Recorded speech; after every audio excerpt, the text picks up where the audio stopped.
तो जो चलते हो तो कितनी दूर चल लेते हो?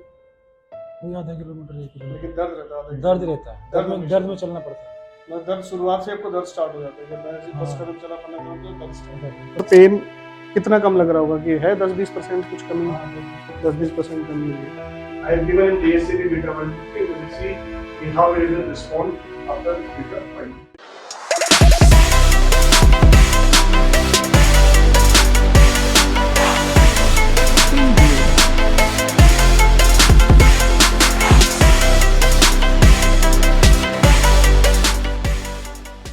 Hello friends, I'm Dr. Sunil Saini, trauma and neurosurgeon surgeon, expert in limb length, deformity correction and pain management. आज जो हमारे पास पेशेंट है मिस्टर वसीम अहमद, ये 34 ईयर ओल्ड है और इनका फैब्रिकेशन का काम है और ये हमारे पास आए बिजनौर यूपी से। इनको 9 महीने पहले इन्होंने अपने बच्चे को लिफ्ट किया था, उस समय इनको तकलीफ स्टार्ट हुई थी।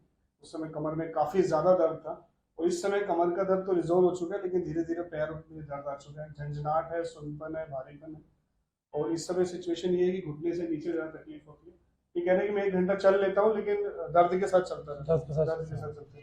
क्या क्या सिचुएशन है, क्या क्या प्रॉब्लम इस समय है आपको? इस समय तो लेग में पेन आ रहा है, लेग में पेन आ रहा है, थाई में और नीचे कफ में। ठीक है। बैक में पहले बहुत होता था लेकिन अभी बैक में नहीं है, बैक में इस समय पेट में बैक में नहीं है। ठीक है। थोड़ा बहुत पैर में झंझनाहट, सुनपन है। सुनपन है। और कितनी देर खड़े रह सकते हो? 10-15 मिनट। उसके बाद क्या भारी हो जाता है? हाँ, फिर बैठना पड़ता है, फिर दोबारा से खड़े हो सकते फिर दोबारा से खड़े हो सकते हो। सुबह अकड़न वगैरह कोई थोड़ी रहती है वो। तो जो चलते हो तो कितनी दूर चल लेते हो? वही आधा किलोमीटर 1 किलोमीटर। लेकिन दर्द रहता है? दर्द रहता है, दर्द में चलना पड़ता है। मतलब दर्द शुरुआत से आपको दर्द स्टार्ट हो जाता है? जब मैं ऐसे 10 हाँ। कदम चला 15 कदम तो दर्द स्टार्ट। दर्द कमर लंगड़ा के भी चलता हूँ। फिर लंगड़ाने भी चल जाता है। ऐसा भी होता है कि जितना ज्यादा चल रहे हो फिर दर्द बढ़ता जा रहा है, ऐसा लगता है बस रेस्ट कर लो। रेस्ट इलाज करना पड़ता मतलब आप दर्द से ही शुरुआत से चलते है। बैठा भी कभी कभी नहीं जाता ज्यादा देर।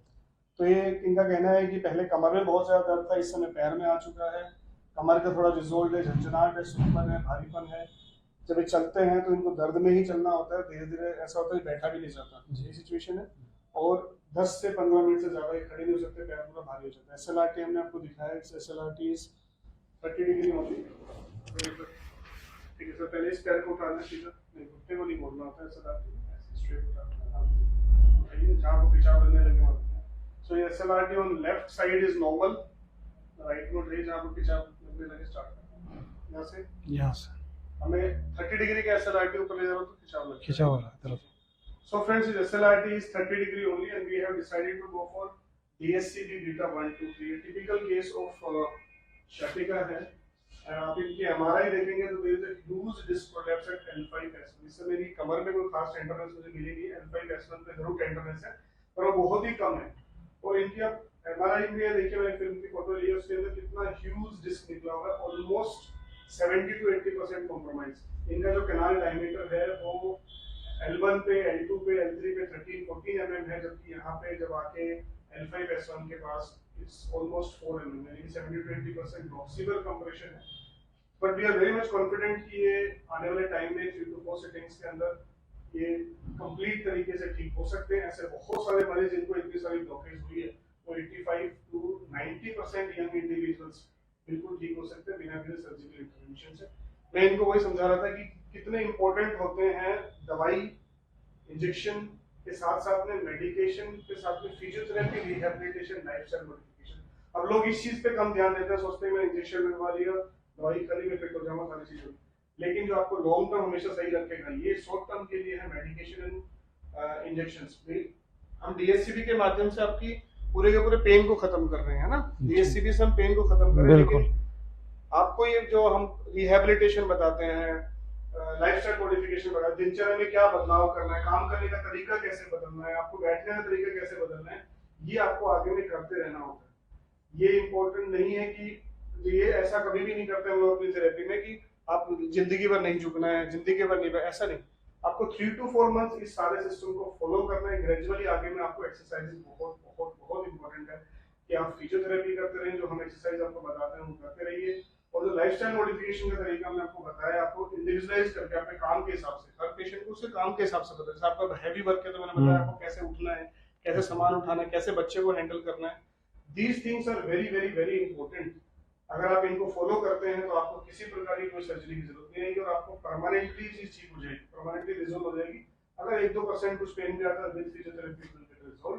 I have given him DSCP beta 1 to 3 and we'll see how he will respond after beta 1.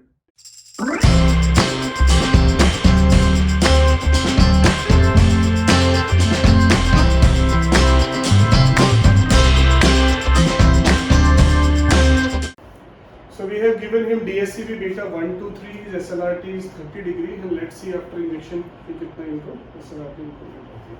एक बार पैर उठाइए जहाँ को खिंचाव वगैरह सीधा होता है जहाँ से दर्द हो जाता है ऐसे सीधे करके उठाना घुटने को बिल्कुल स्ट्रेट रखकर उठाना घुटने पे इससे ऊपर कर रहा हूँ तो दर्द बहुत ज़्यादा.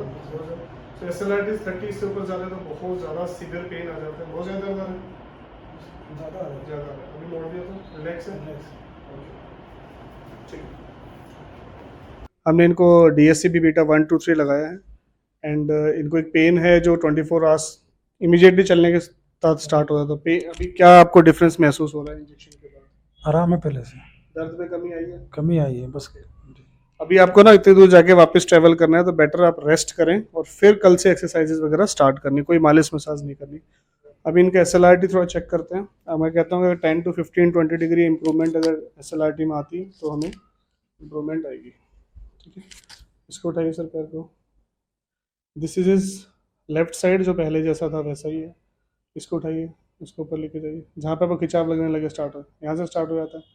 ठीक है, और यहाँ से बहुत ज़्यादा दर्द है, हल्का दर्द है. ठीक है, तो SLRT एक बार दोबारा से उठाएंगे जहाँ पे आपको लगने लगे. तो SLRT has improved from 30 to 50, 50 के आसपास 40 के आसपास आएगी. ठीक है, 10 डिग्री SLRT इंप्रूवमेंट अगर आया था तो ये सारी चीज़ों के अंदर रिलैक्सेशन आना स्टार्ट हो जाता है. जैसे इंटेंसिटी ऑफ पेन, करवट लेके बैठिए, बैठ जाइए. पेन में कमी आने लगी, पेन में कमी पेन में कमी आने लगी. सो SLRT has improve from 30 to 50 और पेन कितना कम लग रहा होगा कि है 10-20% कुछ कमी, 10-20% कमी हुई है.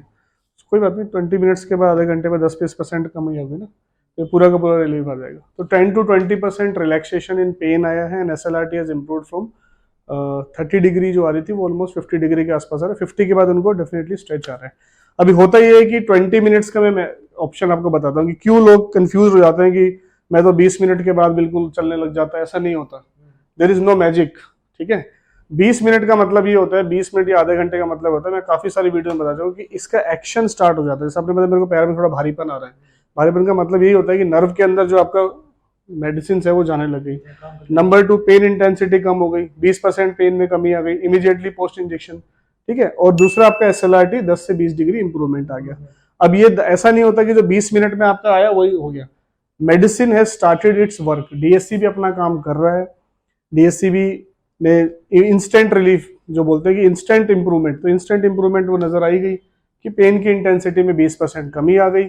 SLRT आपका 20 डिग्री इंप्रूव्ड हो गया. सो हमारे एक्सपीरियंस के हिसाब से अगर किसी का 10 से 20 डिग्री SLRT इंप्रूवमेंट हो जाता है, इमीडिएटली पेन इंटेंसिटी कम होती है.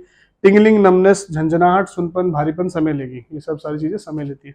So we will review him after 20 days, क्योंकि हम 15 से 20 दिन पे इस चीज को रिपीट करते हैं. सेकंड टाइम आएंगे तो देखेंगे कितनी पेन की इंटेंसिटी में पहले कितनी कमी है, SLRT कितना इंप्रूवमेंट है, वो सारी चीजें देखी जाएगी सेकंड उसके अंदर भी. Then we will make another review इसमें कितना SLRT में इंप्रूवमेंट आ रहा है फर्स्ट, और फिर फर्स्ट इंजेक्शन के इमीडिएटली बाद और फर्स्ट इंजेक्शन के 15 से 20 दिन के बाद.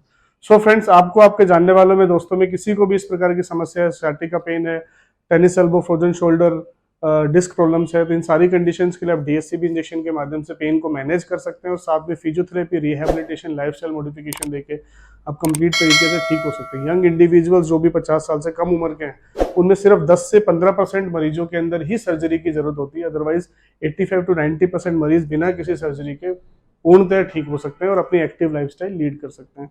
ऐसी कोई भी समस्या आपके जानने वालों में, या फिर आपको घुटनों की समस्या है, आर्थराइटिस है, आपको शोल्डर पेन्स है, अगर आपको किसी प्रकार फ्रोजन शोल्डर है, या फिर आपको रोटेटर कफ इंजरीज है, इन सारी चीज़ों के लिए प्रोलोजोन थेरेपी के लिए भी जा सकते हैं, जिसके माध्यम से आप एक सर्जरी को डाल सकते हैं और क्वालिटी ऑफ लाइफ को इंप्रूव कर सकते हैं.